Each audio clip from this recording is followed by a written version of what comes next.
மதுபான கடையை திறந்தா கோட்டையிலே உட்கார்ந்து இருந்தால் இழுத்து பூட்டுங்கிற வசனம்லாம் அவர்களுக்கு ஒரு பெரிய அச்சுறுத்தல் உருவாக்குது. 10க்கும் மேற்பட்ட அமைச்சர்கள் தமிழர்கள், 70க்கும் மேற்பட்ட எம்எல்ஏக்கள் தமிழர்கள் கிடையாதுன்னு சொல்ற அந்த வசனம் எல்லாம் அவர்களை பயமுறுத்துது. படையாண்ட மாவீரா படத்தை தமிழ்நாடு முழுக்க எவ்வளவு வேகமாக தூக்க முடியுமோ தூக்கிட்டு இருக்காங்க. இன்னைக்கு ரெட் ஜெயண்ட்ங்கிற நிறுவனம் தான் கையில் வச்சுட்டு இருக்கு. அல்லது அவர்கள் தான் பயமுறுத்தி இவ்வளவு வேலையும் பண்ணிட்டு இருக்காங்க. தியேட்டர் கொடுக்கறதும் கொடுக்காம மறுக்கிறதும் இது எல்லா வேலையுமாக அவர்கள் வேலை இருக்குது. திமுக அரசுக்கு முக்கியமாக உதயநிதி ஸ்டாலின் அவர்களுக்கு இன்னைக்கு அது ஒரு பெரிய அச்சுறுத்தலாக பயமாக இருக்குது. 520 பேர் பார்க்கிற இடத்துல 600 பேர் தரையில உட்கார்ந்து பார்க்கிற ஒரு சூழல் இங்க நடந்திருக்கு.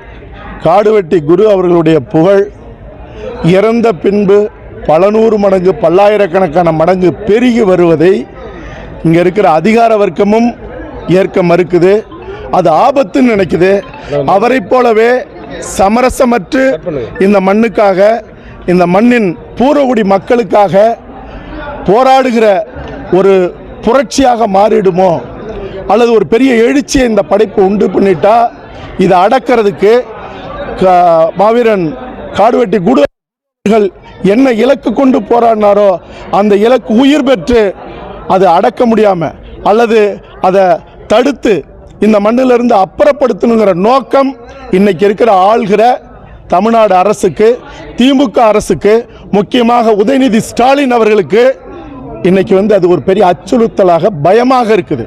நான் வெளிப்படையாக குற்றம் சாட்டுறேன். இன்னைக்கு இந்த அரங்கத்தில் பார்த்துருப்பீங்க, 520 பேர் பார்க்குற இடத்துல 600 பேர் தரையில் உட்காந்து பார்க்குற ஒரு சூழல் இங்கே நடந்திருக்கு. நீங்கள் எல்லாரும் பார்த்துருப்பீங்க. அப்படி இருக்கிறப்ப சென்னையில் இருக்கிற பல தியேட்டர்களை இன்னைக்கு ரெட் ஜெயண்ட்ங்கிற நிறுவனம் தான் கையில் வச்சுக்கிட்டு இருக்கு. அல்லது அவர்கள் தான் பயமுறுத்தி இவ்வளவு வேலையும் பண்ணிட்டு இருக்காங்க. தியேட்டர் கொடுக்கறதும் கொடுக்காம மறுக்கிறதும் இது எல்லா வேலையுமாக அவர்கள் வேலை இருக்குது. அதனால படையாண்ட மாவீரா படத்தை தமிழ்நாடு முழுக்க எவ்வளவு வேகமாக தூக்க முடியுமோ தூக்கிட்டு இருக்காங்க. காரணம் இன்னைக்கு அரசாங்கத்துக்கு எதிரான கருத்து மட்டும் இல்லை, அது தன் மண்ணுக்கும் மக்களுக்குமாக. நீங்க ஒரு தவறு செஞ்சா, அதாவது குடிக்க வைக்கிற, அதாவது மதுபான கடையை திறந்தா கோட்டையிலே உட்கார்ந்து இருந்தால் இழுத்து பூட்டுங்கிற வசனம்லாம் அவர்களுக்கு ஒரு பெரிய அச்சுறுத்தல் உருவாக்குது. அது மட்டும் இல்ல, நீங்க இதுல எத்தனை பேர் 10க்கும் மேற்பட்ட அமைச்சர்கள் தமிழர்கள், 70க்கும் மேற்பட்ட எம்எல்ஏக்கள் தமிழர்கள் கிடையாதுன்னு சொல்ற அந்த வசனம் எல்லாம் அவர்களை பயமுறுத்துது. ஆக மிரட்டி திரையரங்கு உரிமையாளர்கள்ட்ட அவர்களை இந்த படையாண்ட மாவீரா படைப்பை இங்கிருந்து அப்புறப்படுத்துறதுங்கிறது நேர்மையற்றது. இன்னைக்கு வேணா அவர்கள் இதை செய்யலாம்.